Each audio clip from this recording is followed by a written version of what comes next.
Indra Kents dinyatakan bersalah melakukan tindak pidana pencucian uang dan menyebarkan berita bohong dan penyesatan terkait binomo.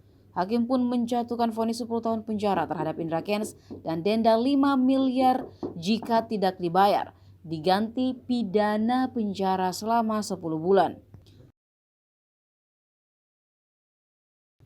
Namun para korban bukannya bahagia, mereka malah histeris menangis setelah mendengar aset yang disita dari mantan afiliator binomo itu dirampas untuk negara. Alasannya, aset yang disita merupakan hasil judi dan trader binomo merupakan pemain judi.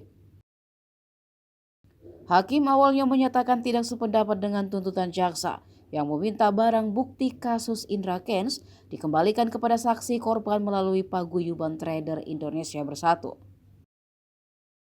Hakim menyatakan para trader merupakan pemain judi yang berkedok trading binomo. Hakim juga menjelaskan pasal 303 KUHP tentang judi. Hakim menyebut perjudian meresahkan masyarakat, bahwa menurut pasal 303 KUHP yang diartikan main judi adalah tiap-tiap permainan yang berdasarkan pengharapan untuk menang pada umumnya bergantung pada keuntungan saja, dan juga kalau pengharapan itu berpengaruh besar dikarenakan permintaan tunai. Harapan untuk menang bergantung pada untung-untungan, bahwa perbuatan judi adalah suatu tindak pidana yang meresahkan masyarakat.